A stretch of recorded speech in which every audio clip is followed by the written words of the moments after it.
Welcome to the Air Force Association's virtual Aerospace Warfare Symposium Daily Highlight Report, brought to you by L3 Harris. I'm Tobias Nagley, Editor-in-Chief at Air Force Magazine. And I'm Amy McCullough, Air Force Magazine's news editor. Acting Air Force Secretary John Roth praised the department's agility today in response to the COVID-19 pandemic, its ability to continue operations and to rapidly vaccinate airmen and guardians. I've had the opportunity, I've had the shots, okay, and I strongly encourage, virtually our entire leadership team has taken the vaccinations. We need to get that done, and I certainly encourage, our force, our airmen and our guardian, everybody needs to step up. We already have over 270,000 vaccinations that we have already put into people's arms within the Air Force. And we've had a relatively low declination rate, somewhere in the neighborhood of 20% or so. And they're starting to come around as well. Acting Secretary Roth emphasized that his role today is to ensure a similar continuity through the transition from one administration to the next, to ensure the air and space forces remain ready and engaged worldwide. Global engagement and deterrence was the theme as General Glenn VanHerck, head of the United States Northern Command and North American Aerospace Defense Command, laid out the numerous cross-domain challenges his command faces daily. NORAD's strategy to defeat can be defined with the words, deterrence by denial. U.S. nuclear weapons are an effective deterrent, but for conventional forces, the challenges are different. But conventional payloads, we need to think further left. We need to be inside the OODA loop. We need to be able to posture forces and message to create doubt in their mind about utilizing these capabilities to attack the homeland to achieve their objectives. And so that's what I really mean by deterrence by denial. It's doubt about the success that they can actually achieve ultimately. Aggressive actions in space are the reason the United States re-established U.S. Space Command in August 2019 and soon after created the United States Space Force. SpaceCom Commander Army General James Dickinson said today Russia demonstrated anti-satellite weapons 3 times in 2020, as well as positioning a satellite near a U.S. space asset. We know that China and Russia, our competitors, are really developing a lot of counter space capabilities. There's numerous examples of Russia and China deploying systems that can hold our U.S. space capabilities at risk.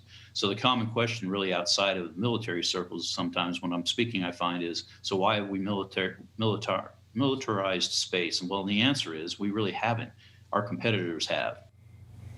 Keeping with the deterrence theme, Vice Chairman of the Joint Chiefs of Staff and Air Force General John Hyten said New START, the Strategic Arms Reduction Treaty, does not cover much of what Russia has added in recent years. Russian modernization and research efforts include a nuclear-powered nuclear-armed torpedo, a nuclear-armed cruise missile, and a new class of submarine armed with sea-launched cruise missiles. None of those are accountable under New START, but all can threaten the United States, Hyten said. As for China, it's not bound by any arms accords within the United States. Accelerate and innovate was the theme of vAWS this week. We learned about new means of force planning and employment, adapting to the pandemic, and unleashing airmen and guardians to solve operational challenges. The annual Spark Tank competition injected a first-hand view of how airmen and guardians are innovating on the front lines every day. Finalists at this year's competition included those using technology to ease hearing loss for maintainers on the flight line, streamlining document handling for commanders, using augmented reality for mission debriefs, and a system for hot refueling F-16 fighters, which was this year's fan favorite. But while all those finalists were awarded continued funding for their work, this year we have only one winner, Master Sergeant Justin Bauer of the 355th Fighter Wing at Davis-Monthan Air Force Base.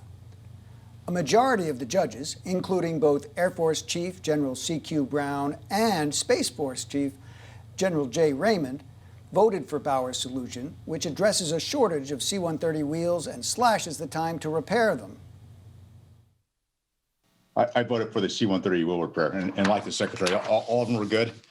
I just couldn't imagine myself pulling out a 200-pound, 250-degree hot thing. I'm just imagining the oven mitts you had as you were doing all this. This is so much simpler, and it's ready to go. Gracious in victory, Bauer thanked the judges. Yes, sir. Thank you very much. Thank you very much to the judges. I've had tremendous support from every level of leadership, including here in the AOR. My wife, my friends, and coworkers have all stood by me since the beginning of this. I really appreciate it, and it's been a tremendous honor. I can't wait to share this with our airmen.